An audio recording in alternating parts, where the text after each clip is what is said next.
Necesito a un cura. El rostro del abuelo Simón, quien había fallecido 4 años atrás, miraba inexpresivo la terrible escena que se desarrollaba frente a él. Atrapado para siempre en ese retrato al óleo, el abuelo parecía no escuchar los sonidos ahogados que provenían del lecho donde su único nieto, Amílcar, se debatía en una agonía que lo tenía a las puertas de la muerte.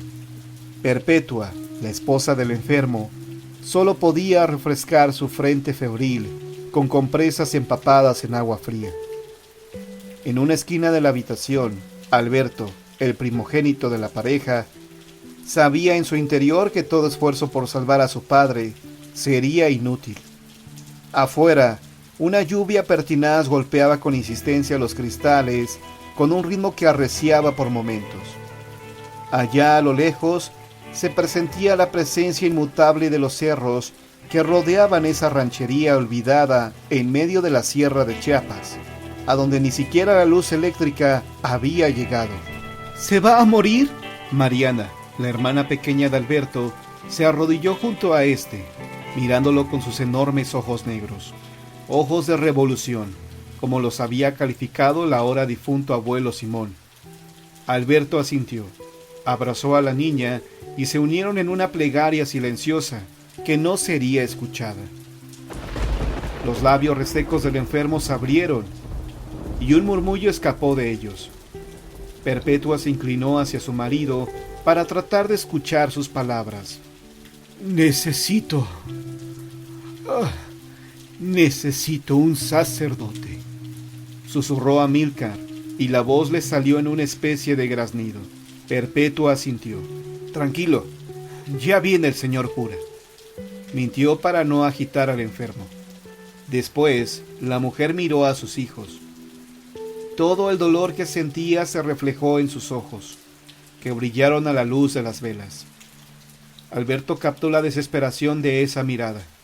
Sabía, como su madre, que era imposible ir a buscar a un cura que viniera a darle la última bendición al moribundo. 2 días hacía que llovía, y los caminos de brecha se habían convertido en lodazales. La noche, oscura y fría, era surcada de cuando en cuando por feroces relámpagos que parecían pálidas heridas en las nubes. El cura de la parroquia era muy anciano, y estaba enfermo. No podían pedirle que acudiera al lecho de muerte de Amílcar, y su sustituto no había llegado todavía a la ranchería. Tal y como estaban las cosas, Amílcar fallecería sin la bendición de un sacerdote, y la mujer que en ese momento le brindaba sus cuidados, tal y como le había brindado un amor a toda prueba durante años, pensaba en lo injusto que era que su marido, que nunca le había hecho mal a nadie, que había trabajado muy fuerte como leñador toda su vida por unos cuantos pesos, y que ahora yacía en una cama con el cuerpo roto por una mala caída en el desfiladero del diablo, fuera a irse derechito al infierno, a ser torturado por llamas perpetuas, como su nombre. Ningún cura va a venir, susurró Mariana, haciéndose eco de la preocupación de su hermano y de su madre. Nadie le ha avisado. Y además el padre Pancho está casi tan malo como papá. Imposible que él venga. Alberto le apretó la mano, haciéndole señas de que se callara. En ese momento, 3 golpes secos se escucharon en la puerta de madera carcomida, imponiéndose por encima del golpeteo de la lluvia. Perpetua y Alberto se miraron. ¿Quién podría ser? El muchacho se levantó y fue a abrir. Un relámpago repentino iluminó la figura de un hombre que traía una larga capa y un viejo sombrero. Portaba un pequeño maletín y estaba empapado hasta los huesos. Disculpe, ¿aquí es la casa de Amílcar López?, preguntó el recién llegado. Sí, respondió Alberto. Soy el padre Efrén, de San Cristóbal. Me han dicho que aquí urge la presencia de un sacerdote, porque hay un moribundo. ¿Es verdad? Así es. Sí, así es. El enfermo se agitó entre las raídas sábanas. El fin estaba cerca. Sin tiempo para indagar, Alberto franqueó el paso del sacerdote. Sin tiempo para indagar, Alberto franqueó el paso al sacerdote, y Perpetua se apresuró a quitarle la capa y a darle un paño para que se secara. El padre Efrén se acercó a la cama del enfermo y tomó con su mano la de Amílcar, que temblaba. «Tranquilo, hijo», le dijo con una voz suave y cargada de compasión. «Pronto estarás sentado a la derecha del Señor, y tus sufrimientos habrán terminado. Te lo puedo asegurar». El moribundo se calmó mientras el sacerdote le untaba los santos óleos en la frente, la boca, las manos y los pies, murmurando la oración de los difuntos. Cuando terminó, Amílcar abrió los ojos y los fijó en su familia. Alargó con esfuerzo una mano hacia ellos, y la vida se escapó de su cuerpo. «Vaya, el Señor se lo ha llevado», anunció el padre Efrén, cerrando suavemente con su mano derecha los ojos vacíos del difunto. Después, su esposa y sus hijos lo cubrieron con una manta, y se prepararon para velarlo hasta el día siguiente. «Padre», dijo Alberto, cuando ya el ministro de Dios se preparaba para irse, «dígame, por favor, ¿cómo supo que necesitábamos un sacerdote?» El padre Efrén señaló hacia el retrato del abuelo Simón. «Fue él», contestó, «el anciano del retrato. Entró ayer a mi parroquia y me dijo que en esta ranchería necesitaban urgentemente la presencia de un cura para darle los santos óleos a su hijo. Ellos, al escuchar esto, se quedaron callados. Sabían que su abuelo, ese hombre que había fallecido 4 años antes, había regresado del más allá para hacer un último favor a su padre, llevarle a un sacerdote en su lecho de muerte».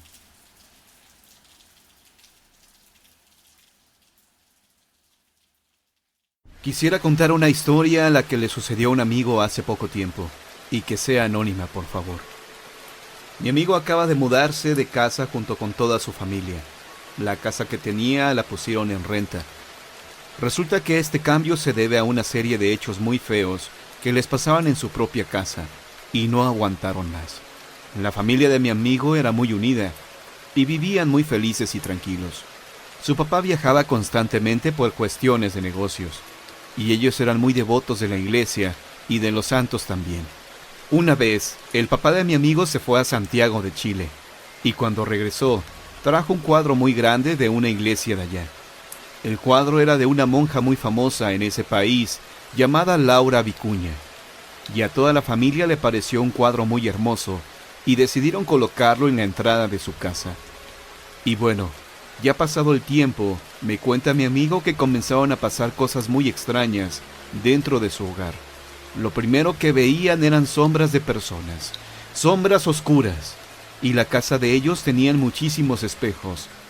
Entonces me cuenta mi amigo que en el reflejo del espejo se veían caras muy feas, que a los pocos segundos desaparecían. Me cuenta que una de las cosas más feas que les pasó es que la hermana de mi amigo estaba en su cuarto cuando volteó al espejo y vio una sombra. Ella comenzó a gritar. Y al instante, el cuadro de la monja se cayó al suelo y todos se quedaron pasmados. También ellos tenían una tienda en el primer piso de su casa, y comentan que siempre la apagaban cuando iban a dormir, y al despertar estaba totalmente encendida. Pero aquí viene lo peor. Los hechos misteriosos que ocurrían no fueron nada comparados con lo que pasó después. Resulta que la hermana de mi amigo comenzó a enfermarse, a contraer muchos virus, y por más que la llevaban a diferentes hospitales, nadie les decía qué era, y así se la pasaron mucho tiempo, mientras que la chica empeoraba muchísimo. Después de cierto tiempo le detectaron una bacteria en el cerebro, y con ello, cientos de problemas le brotaron a ella. Bajó alrededor de 30 kilogramos, y la supuesta bacteria le estaba afectando muchísimo hasta el punto de caer en silla de ruedas y no poder hablar. Solo balbuceaba como si fuera una bebé en todos los sentidos. Ella estaba muy mal, y su enfermedad era muy grave, pero los médicos no se explicaban el porqué de estos padecimientos, y hasta la fecha no han podido saber el nombre exacto de su enfermedad. La mamá de mi amigo, desesperada de que los médicos no supieran qué hacer, ella acudió con su cuñada, la cual lee las cartas, hace limpias, y me cuenta mi amigo que predice algunas cosas. Entonces le dijo que en su casa había una fuerza muy negativa, que había una especie de maldición donde espíritus malignos querían hacer daño a los que habitaban la casa. La señora visitó la casa y comentaba que se sentía un ambiente muy tenso. Ella lograba ver también las sombras y escuchar ruidos. Sin embargo, la familia nunca se puso a pensar que el cuadro de una monja podría ser el causante de sus desgracias. Entonces la mamá se puso a pensar que todos los hechos misteriosos comenzaron desde que ese cuadro estaba colgado ahí, y que varias veces se había caído cuando hacían oraciones. La señora le sugirió que lo regalaran para ver qué pasaba. Entonces la familia decidió donarlo al colegio que estaba mi amigo, el cual tiene el nombre de Laura Vicuña. Y casualmente, después de ciertos meses en el colegio, también se empezaron a ver sombras y escuchar ruidos. El cuadro estaba en la dirección del colegio y comentan que se llegó a caer varias veces. Ya no supimos si el cuadro lo siguen conservando, pero la familia seguía viendo sombras, ruidos, escuchaban risas burlonas y la hermana seguía en el hospital y empeorando. La familia decidió mudarse de la casa hace apenas algunos meses, y después de eso la hermana de mi amigo comenzó a mejorar poco a poco. Dejó la silla de ruedas, subió de peso, sin embargo sigue estando enferma y poco a poco está recuperando el habla. La familia llegó a la conclusión que ese cuadro estaba maldito. Ahora, en su nueva casa, ya no han visto nada misterioso.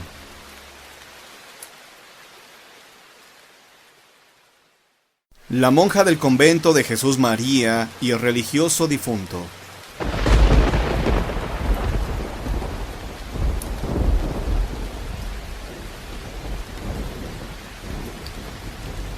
Esta leyenda sucedió en el interior del convento. Se hablaba que el acontecimiento se llevó a cabo en la sala de labores de las monjas y en la escalera. Por las noches se escuchaban gemidos y otras cosas sobrenaturales que tenían espantadas a las religiosas. Cuentan que durante 2 años seguidos y precisamente el día Jueves Santo, las religiosas vieron pasar a un clérigo que subía por las escaleras y desplazándose en silencio. Pero no se veía como un ser vivo, sino claramente parecía un difunto. Las apariciones siguieron sucediendo y este acontecimiento tenía asustadas a todas las hermanas del convento. Pasó el tiempo y entró al noviciado una joven señora llamada doña Tomasa Benavides, viuda de Ávila, quien tenía un importante cargo en el ayuntamiento de la Nueva España. Al fallecer este gentil hombre, le dejó por herencia únicamente el ajuar de la casa, pues ésta era alquilada, y aunque cobraban una pequeña renta, poco les alcanzaría para sobrevivir, dejando establecido en el testamento que cuando la cobrara, se metiera de monja. Doña Tomasa sufrió mucho de niña, pues su madre fue una persona muy pobre. La crió con mucho rigor y siempre la tuvo encerrada. Continuamente la tenía hilando unos bordados de oro y si no le quedaban bien, la golpeaba con un hueso hasta sacarle sangre de la cabeza. A la edad de 15 años, la madre decidió meterla al convento de Jesús María para que iniciara su noviciado, pero la muchacha, sintiendo más inclinación por el mundo, renunció al claustro. Tiempo después se enfermó de gravedad y ofreció que si sanaba, regresaría a la vida religiosa. Pero no fue así, ya que sanó rápidamente y desistió de esta promesa, ofreciendo únicamente llevar el hábito de Santa Teresa.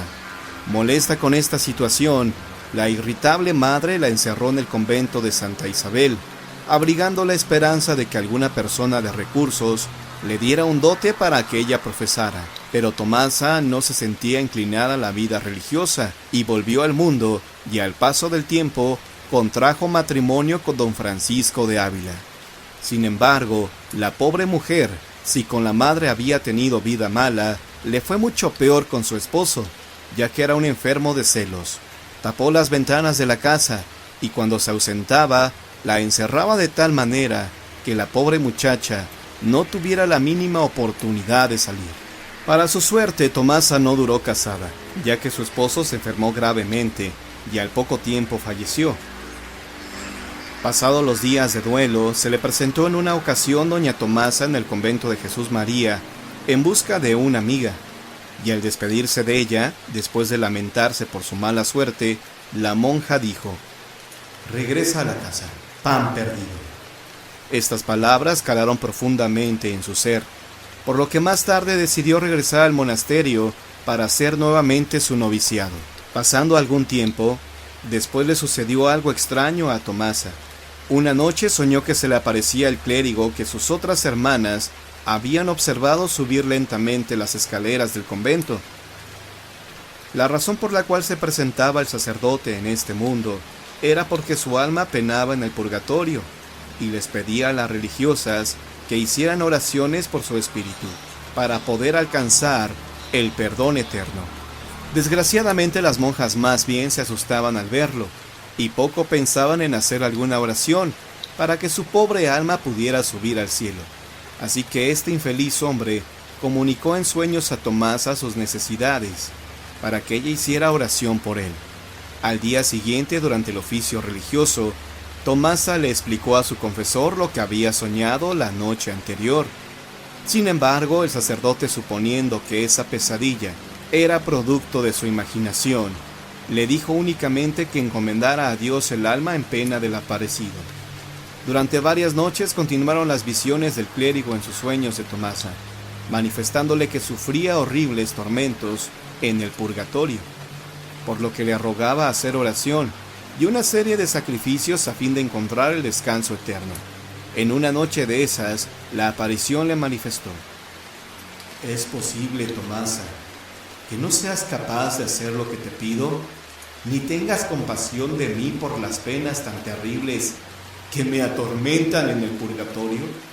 Haces bien en seguir los consejos del confesor, pero si él por un momento padeciera lo que yo, te convencería de hacer oración y penitencia por mí.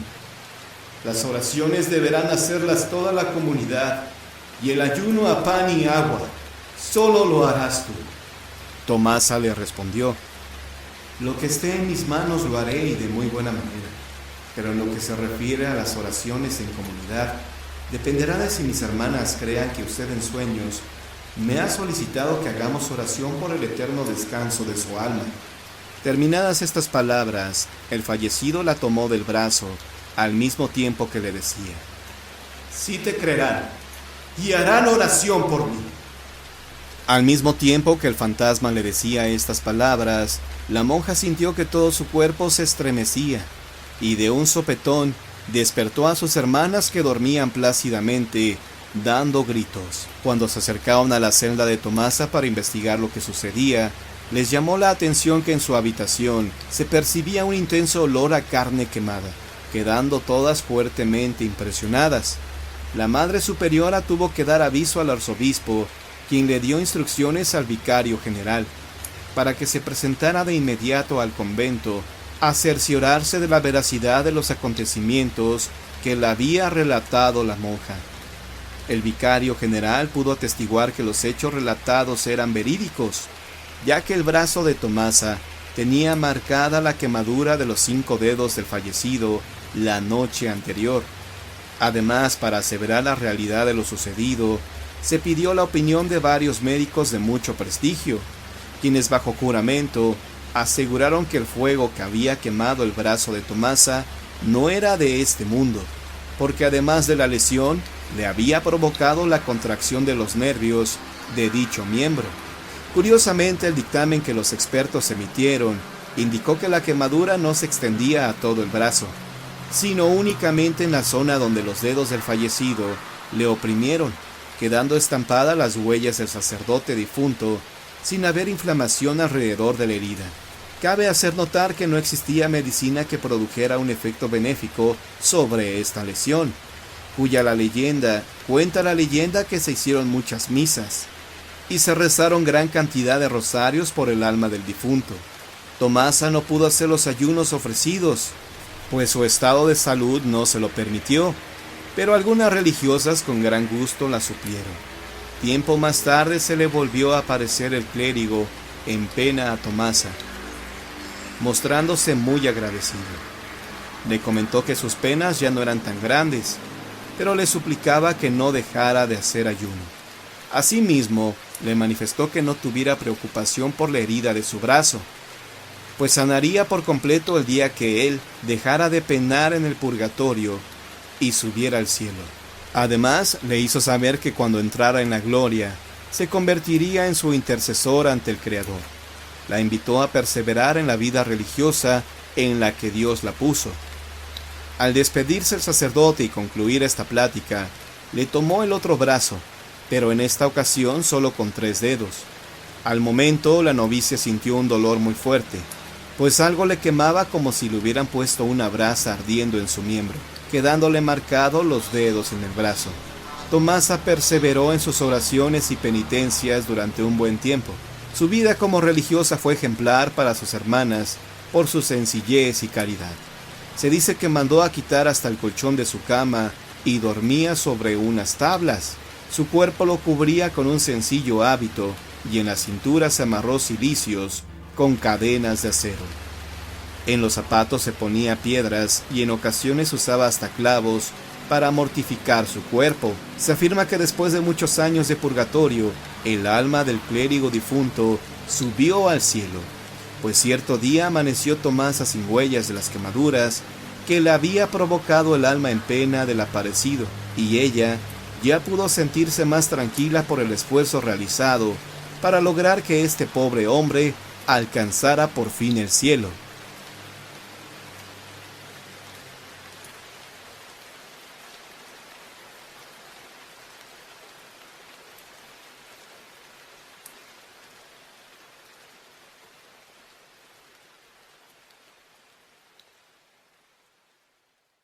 Ya llevaban muchas horas en la carretera.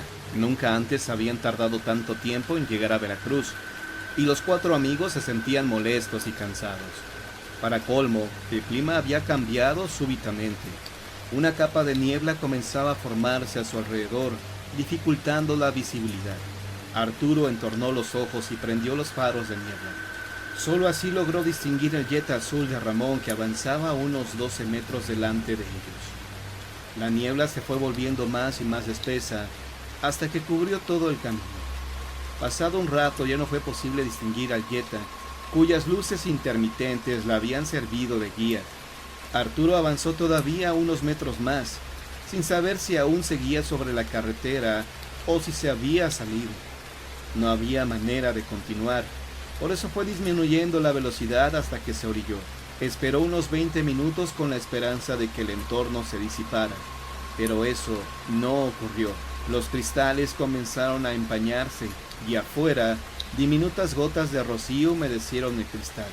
Arturo miró el reloj del tablero, las 5:30, y activó los limpiaparabrisas. El sonido de estos, sumados a la música del estéreo, era lo único que se escuchaba en aquel extraño momento. Los 4 amigos estaban en silencio. Todos miraban aquella cortina blanca que lo cubría todo. De pronto, Arturo comenzó a ver cómo se disipaba la niebla. Incluso alcanzó a ver alrededor manchas color pardo que seguramente eran casas. Encendió las luces del auto. En efecto, se encontraban en un pueblo. Arturo no dijo nada, pero el lugar le parecía bastante raro. Nunca en todas sus excursiones a Veracruz había pasado por ahí. Decidieron avanzar en busca de alguien que les indicara cómo regresar a la carretera. El auto comenzó a tambalearse por la calle empedrada. Afuera, la neblina ya había cedido casi completamente, y pudieron ver con claridad las casas, cuyas puertas y ventanas estaban cerradas, sin señales de gente. Así, una tras otra, no había nada abierto. Tampoco vieron a nadie en la calle. El lugar parecía desierto. Arturo siguió manejando durante un buen rato. Luis, el copiloto, comenzó a inquietarse. No importa hacia dónde dirigiera el auto Arturo, siempre terminaban en el mismo punto, la plaza central del pueblo. Esta era como la que se puede encontrar en casi cualquier población. Un kiosco, las bancas bajo los árboles, los comercios alrededor de ella y en el fondo, una iglesia levantándose imponente por encima de las demás construcciones. Así continuaron, deambulando por calles que parecían ser una misma. A Arturo le pareció paradójico que en la radio sonara en esos momentos Caminos Misteriosos. Le pidió a Luis que sacara el disco. Así lo hizo, y al ver por el retrovisor que una vez más dejaban atrás la plaza, se atrevió a externar su observación. Yo me había dado cuenta desde hace un rato, pero no quería causar pánico, comentó Héctor. Sin otra opción, Arturo siguió avanzando en busca de alguna persona que los orientara. A lo lejos vieron a una viejecita vestida con un raído y largo suéter verde que le llegaba a las rodillas, y una falda color mostaza. La viejecita barría la banqueta. Arturo aceleró un poco más para aproximarse. Sin embargo, a pesar de que la anciana se encontraba a tan solo unos metros, no podían acercarse a ella por más que avanzara el automóvil. Arturo tragó saliva y dijo que eso no estaba bien. Con movimientos bruscos metió reversa y dijo que trataría de encontrar la calle por la que habían entrado. Circularon durante largo rato sin hallar el final del pueblo. Para entonces el sol ya se había ocultado y las tinieblas de la noche se apoderaban del pueblo cubriéndolo de sombras inquietantes. Andrés dijo que aquello era un pueblo fantasma. Sus palabras encontraron eco en sus amigos, quienes habían pensado lo mismo. El miedo hizo que Arturo frenara de golpe. Las manos le sudaban sobre el volante. ¿Y si tocamos en alguna casa? Se le ocurrió decir a Luis. Quizá en estos momentos se celebra alguna fiesta religiosa en el pueblo. Por eso no hay nadie en la calle. Todos opinaron que aquello era una idea sensata, aunque en el fondo pensaban que ahí ocurría algo demasiado extraño. Los cuatro salieron del coche para ir a tocar puertas. Se separaron en parejas. Después de unos minutos se encontraron frente a las puertas de la iglesia. Ninguno había averiguado nada. Siento que la gente de aquí está como recluida, porque las casas no me parecen deshabitadas, dijo Héctor. Andrés se mordía los labios y restregaba en el pantalón sus manos empapadas de sudor. A alguien se le ocurrió ir a buscar al sacerdote de la iglesia. Se dirigieron hacia el templo y al llegar frente al portón, tocaron. Pero nadie respondió. Solo se escuchaba el rechinar de la madera y el sonido hueco de los propios golpes contra la puerta. De pronto, un viento helado comenzó a recorrer la plaza. Los cuatro miraron hacia el kiosco. El viento ululaba como si tuviera vida propia.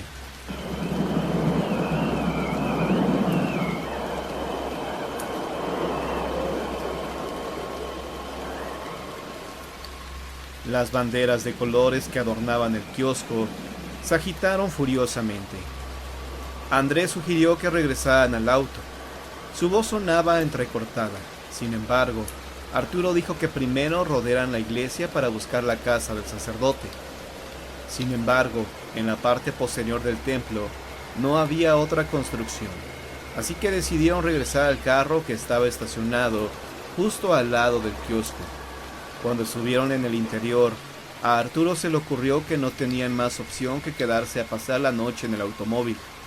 Esperaban que al día siguiente los habitantes salieran de su extraña reclusión. ¿Acaso no se dan cuenta que estamos atrapados?, exclamó Andrés, quien parecía estar sufriendo un ataque de pánico.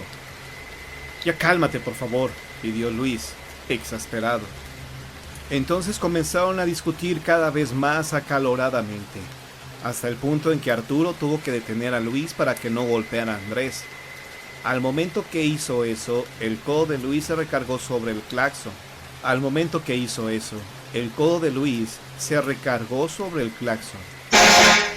Un sonido agudo salió de las bocinas espantando a las palomas que dormían bajo el tejado del kiosco. Los cuatro se quedaron inmóviles, contemplando el vuelo de las aves hacia la iglesia. Comenzó entonces a sentirse un frío helado, y tras este se escuchó un cántico en latín. Héctor limpió con la manga de su chamarra el vidrio trasero del auto. Entonces vieron a numerosos monjes que venían en procesión.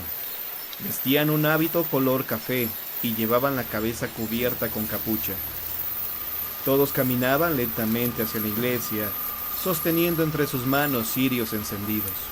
En ese momento las campanas de la iglesia comenzaron a repicar, como cuando se llama a misa. Las puertas, que hacía unos momentos estaban cerradas, se abrieron de par en par.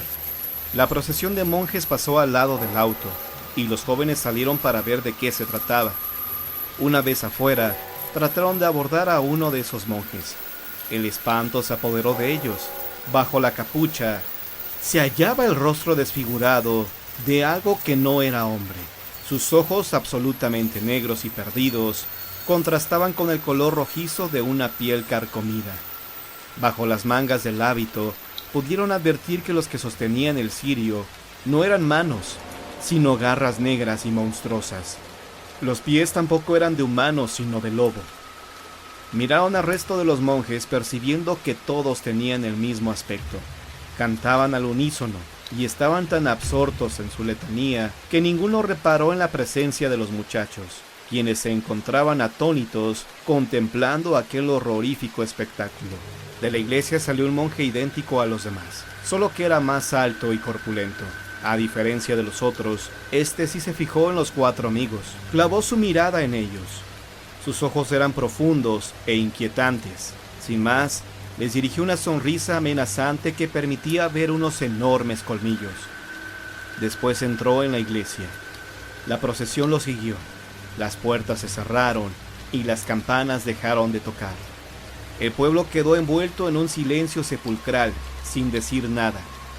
Envueltos en la más honda desesperación, abordaron el auto con la esperanza de hallar la salida.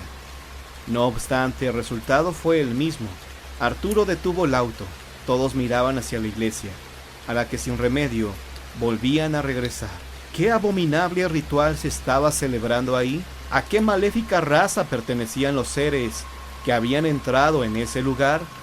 ¿De dónde venían? Ninguna de estas preguntas parecía tener respuesta. Sin embargo, cada uno de los jóvenes especulaba para sus adentros. Las posibilidades que pasaban por su mente los llenaban de espanto. Poco a poco y sin sentir, un extraño sopor los envolvió y los fue venciendo hasta dejarlos profundamente dormidos. La música en el estéreo del automóvil y los limpiaparabrisas eran los únicos sonidos que se escuchaban en el auto. Afuera, una densa neblina envolvía el paisaje. Arturo despertó horrorizado y vio a Luis, quien se encontraba inmóvil y con la mirada perdida. Atrás Andrés y Héctor despertaron de súbito. Ambos lanzaron un gemido lastimero. El carro se encontraba nuevamente en la carretera y frente a ellos, las luces intermitentes del jet azul de Ramón les deslumbraron los ojos. Arturo miró nerviosamente el reloj en el tablero, las 5:30. Esto es imposible, alcanzó a decir, mientras la niebla que se disipaba dejaba ver a lo lejos las casas de un pueblo. Los chicos no supieron si esto lo soñaron o si realmente pasó, pero este tipo de hechos ocurren cuando viajan por carretera.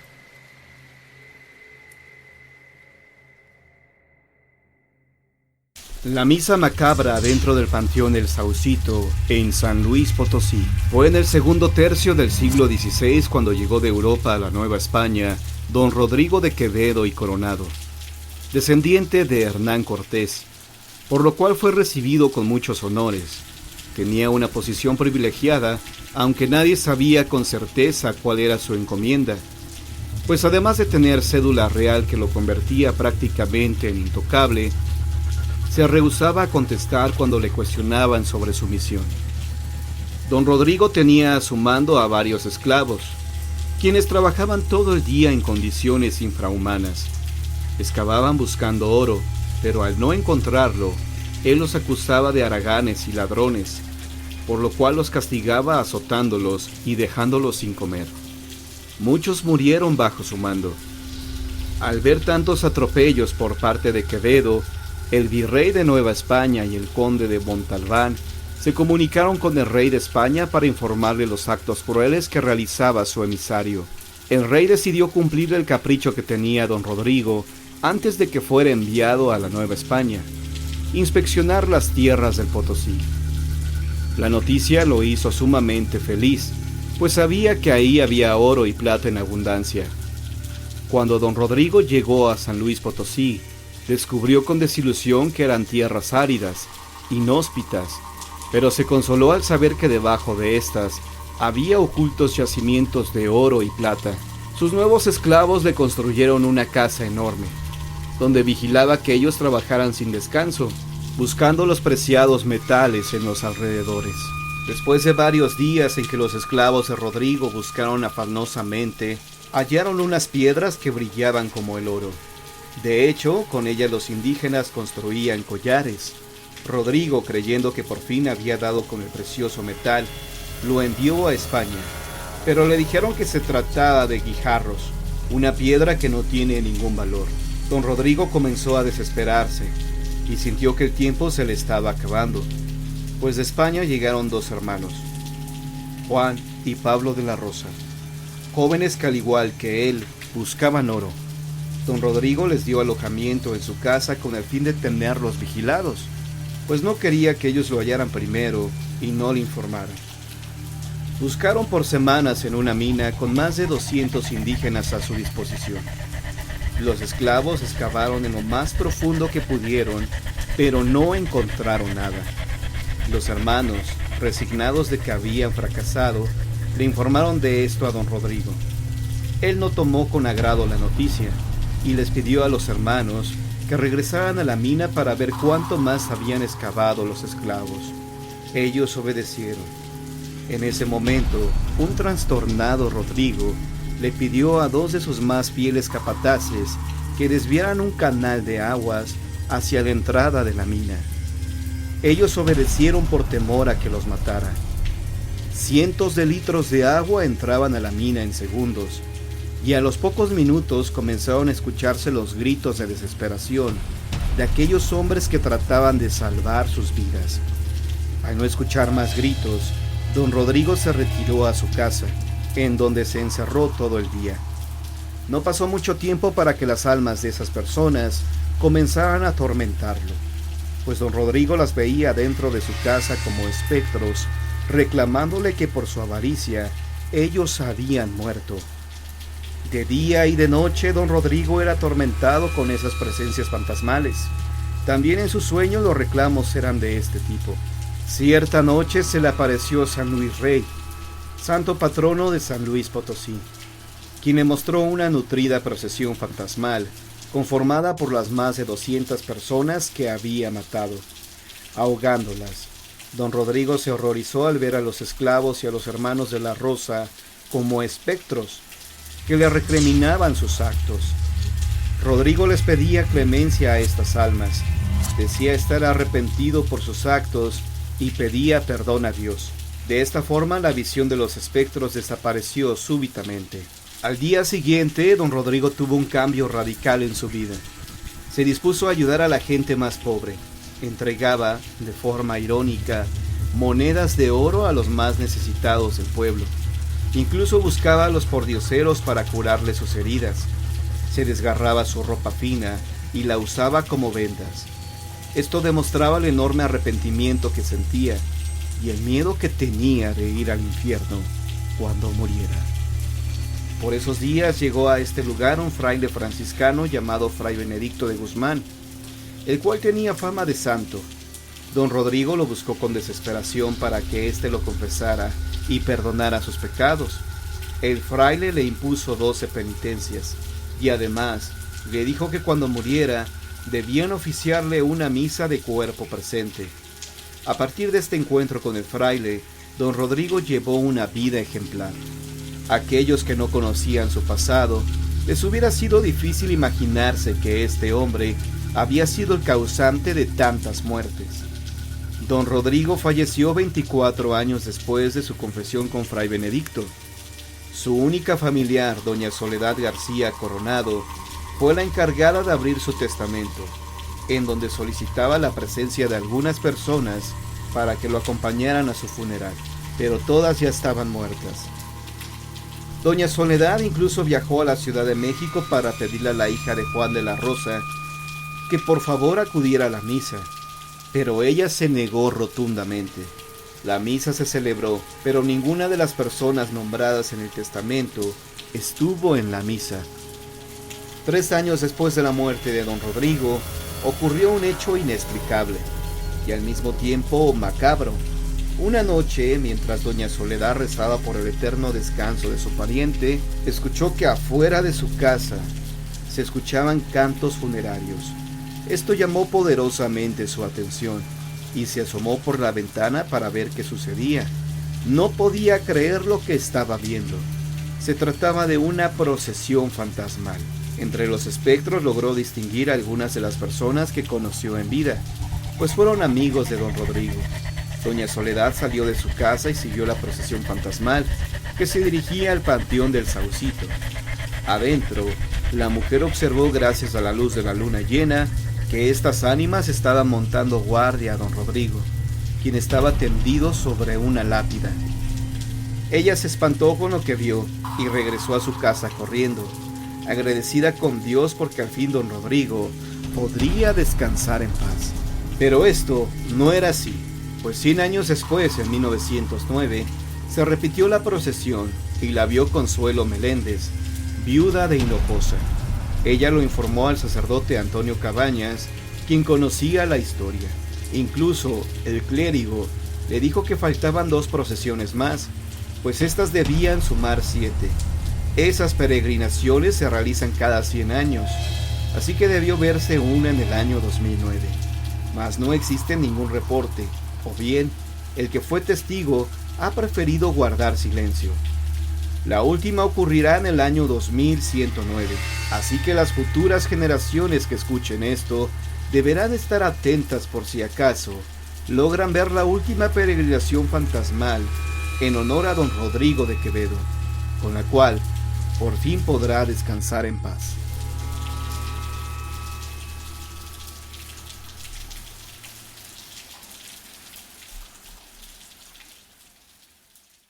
Misa de fantasmas en San Agustín. Hay historias fantásticas en el mundo en torno de los fantasmas en Semana Santa. Por ejemplo, en los templos morelianos de San Francisco, el Carmen y San Agustín refieren historias centenarias sobre la celebración de misas a la medianoche. Inclusive se relata que Catedral abre sus puertas a las 12 durante Semana Santa para dar paso a que feligreses tomen parte de una misa oficiada por fantasmas, donde se escuchan rezos en latín y cánticos antiguos, además que el templo se ilumina con la tenue luz de antorchas que penden de las paredes. Concretamente, en el templo de San Agustín hay una historia de una pareja, quienes viven en Allende. Se levantaron temprano para ir a misa, como era su costumbre. Ellos ingresaron a la misa y no se extrañaron que el sacerdote que la oficiaba estaba vestido de negro y su rostro no se le veía. De hecho, nunca les dio miedo que los frailes que estaban en misa estaban ocultando su rostro, agachados, cantando en latín y gregoriano. Era momento religioso fúnebre, pero a ellos no les dio miedo. Rezaron y además pudieron recibir la hostia de manos del sacerdote que ofició la misa. Tras de rezar al final y recibir la bendición, se retiraron del templo con el deber religioso cumplido. Sin embargo, al estar en la plazotela, se dieron cuenta que eran las 12 de la mañana y que además era Semana Santa.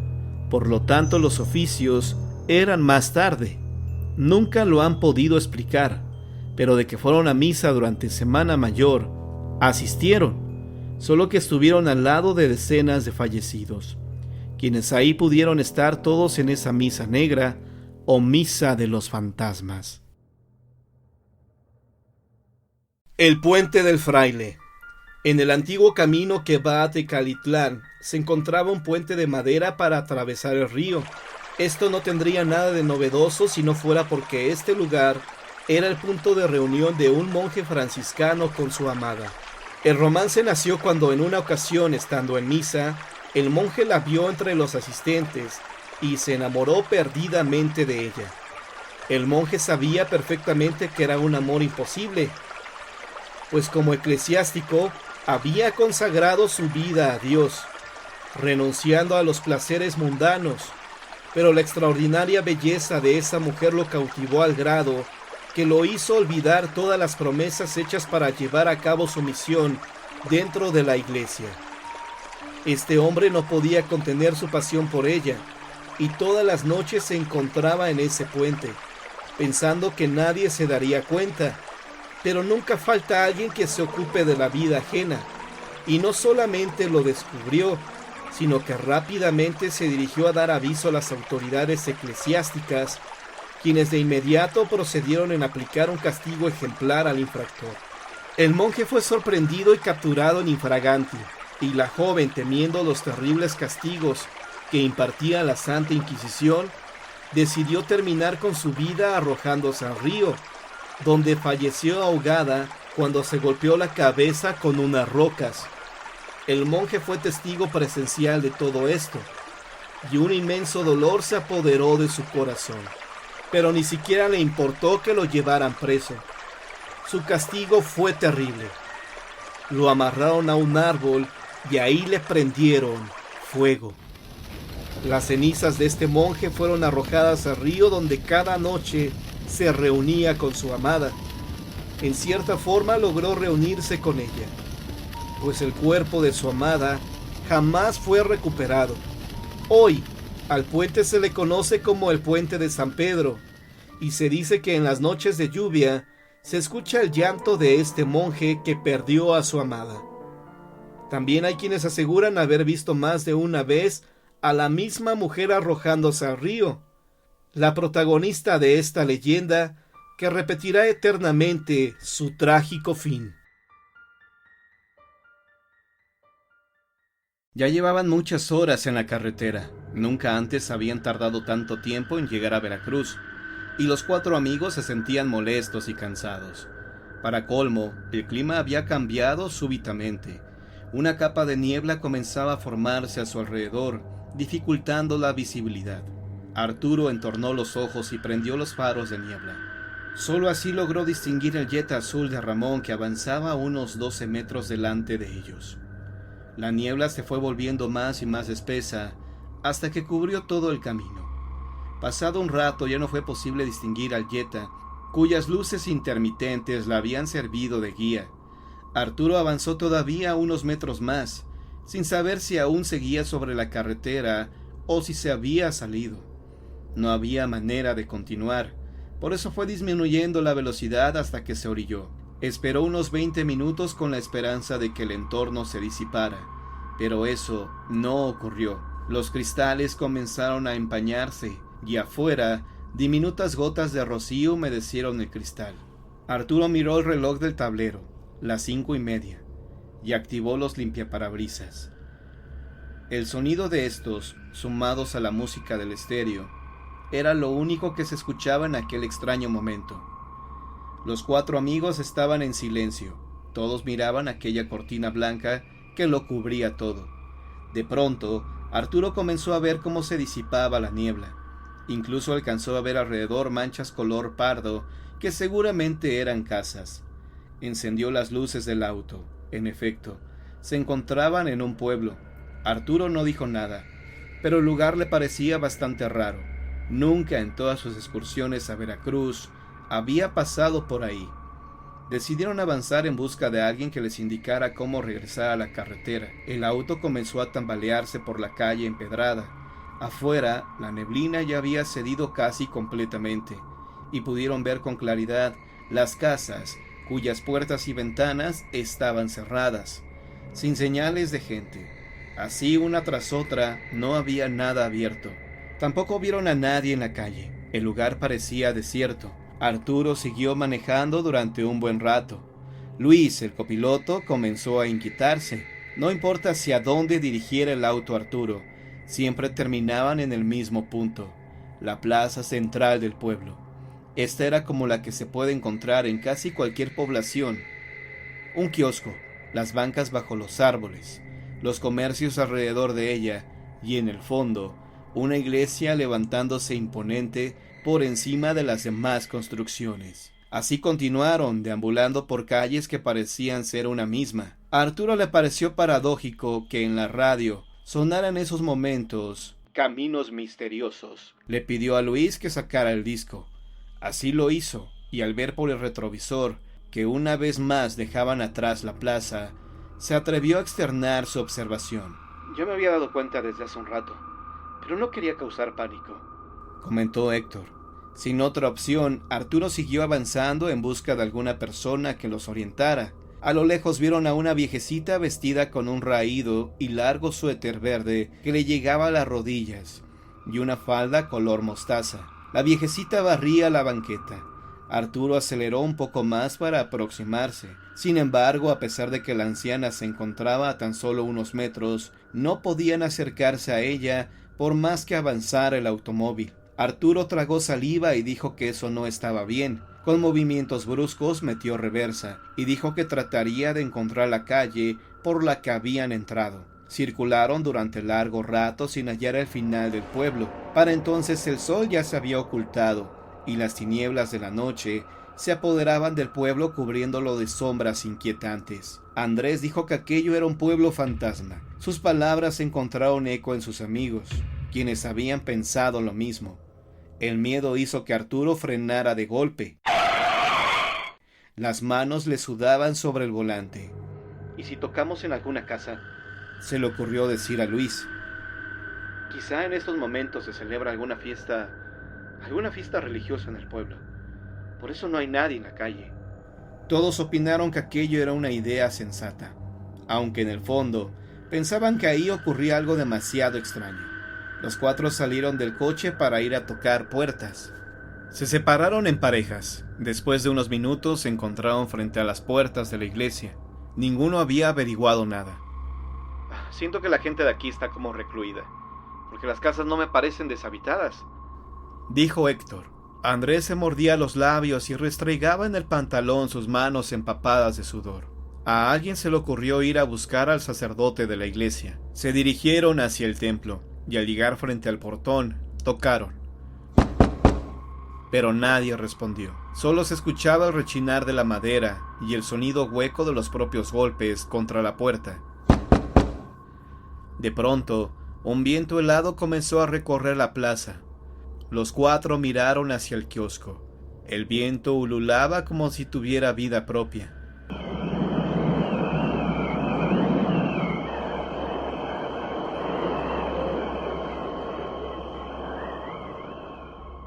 Las banderas de colores que adornaban el kiosco se agitaron furiosamente. Andrés sugirió que regresaran al auto. Su voz sonaba entrecortada. Sin embargo, Arturo dijo que primero rodearan la iglesia para buscar la casa del sacerdote. Sin embargo, en la parte posterior del templo no había otra construcción, así que decidieron regresar al carro que estaba estacionado justo al lado del kiosco. Cuando estuvieron en el interior, a Arturo se le ocurrió que no tenían más opción que quedarse a pasar la noche en el automóvil. Esperaban que al día siguiente los habitantes salieran de su extraña reclusión. ¿Acaso no se dan cuenta que estamos atrapados?, exclamó Andrés, quien parecía estar sufriendo un ataque de pánico. Ya cálmate, por favor, pidió Luis, exasperado. Entonces comenzaron a discutir cada vez más acaloradamente, hasta el punto en que Arturo tuvo que detener a Luis para que no golpeara a Andrés. Al momento que hizo eso, el codo de Luis se recargó sobre el claxon. Un sonido agudo salió de las bocinas espantando a las palomas que dormían bajo el tejado del kiosco.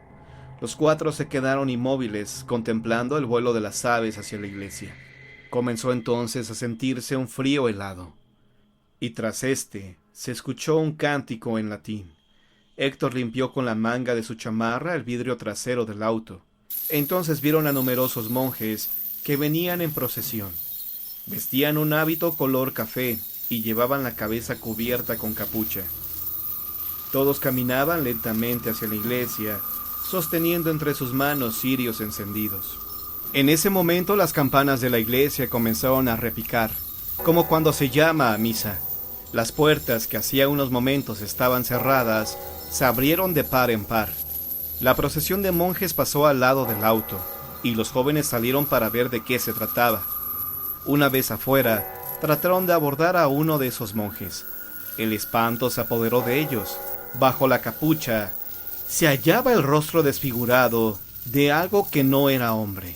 Sus ojos, absolutamente negros y perdidos, contrastaban con el color rojizo de una piel carcomida. Bajo las mangas del hábito, pudieron advertir que los que sostenían el cirio no eran manos, sino garras negras y monstruosas. Los pies tampoco eran de humano, sino de lobo. Miraron al resto de los monjes, percibiendo que todos tenían el mismo aspecto. Cantaban al unísono, y estaban tan absortos en su letanía que ninguno reparó en la presencia de los muchachos, quienes se encontraban atónitos contemplando aquel horrorífico espectáculo. De la iglesia salió un monje idéntico a los demás, solo que era más alto y corpulento. A diferencia de los otros, este sí se fijó en los 4 amigos. Clavó su mirada en ellos. Sus ojos eran profundos e inquietantes. Sin más, les dirigió una sonrisa amenazante que permitía ver unos enormes colmillos. Después entró en la iglesia. La procesión lo siguió. Las puertas se cerraron y las campanas dejaron de tocar. El pueblo quedó envuelto en un silencio sepulcral, sin decir nada. Envueltos en la más honda desesperación, abordaron el auto con la esperanza de hallar la salida. No obstante, el resultado fue el mismo. Arturo detuvo el auto. Todos miraban hacia la iglesia, a la que sin remedio volvían a regresar. ¿Qué abominable ritual se estaba celebrando ahí? ¿A qué maléfica raza pertenecían los seres que habían entrado en ese lugar? ¿De dónde venían? Ninguna de estas preguntas parecía tener respuesta. Sin embargo, cada uno de los jóvenes especulaba para sus adentros. Las posibilidades que pasaban por su mente los llenaban de espanto. Poco a poco y sin sentir, un extraño sopor los envolvió y los fue venciendo hasta dejarlos profundamente dormidos. La música en el estéreo del automóvil y los limpiaparabrisas eran los únicos sonidos que se escuchaban en el auto. Afuera, una densa neblina envolvía el paisaje. Arturo despertó horrorizado y vio a Luis, quien se encontraba inmóvil y con la mirada perdida. Atrás Andrés y Héctor despertaron de súbito. Ambos lanzaron un gemido lastimero. El carro se encontraba nuevamente en la carretera y frente a ellos, las luces intermitentes del jet azul de Ramón les deslumbraron los ojos. Arturo miró nerviosamente el reloj en el tablero, las 5:30. «Esto es imposible», alcanzó a decir, mientras la niebla que se disipaba dejaba ver a lo lejos las casas de un pueblo. Los chicos no supieron si esto lo soñaron o si realmente pasó, pero este tipo de hechos ocurren cuando viajan por carretera.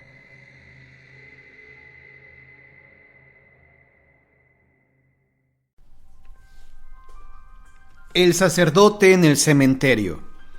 Este es uno de mis relatos favoritos de fantasmas, no solo de espectros que aparecen en cementerios, sino en general, pues tiene elementos muy interesantes como lo veremos a continuación. Por desgracia, no cuento con la información completa de este caso. Por ejemplo, en dónde ocurrió, los nombres de sus protagonistas y sobre todo, el nombre del cementerio. Reconstruí este caso con lo que recuerdo de él. Tendría 10 años cuando me lo contó una señora amiga de mi madre. Por desgracia, perdimos contacto con ella y desconozco si ella aún vive, pero en resumen, esto fue lo que nos narró. Mi tía acompañó a una de sus amigas de trabajo a visitar la tumba de su hermano en Querétaro, porque ella era originaria de allá. Mi tía no conocía ese estado y además le debía un favor, así que fue.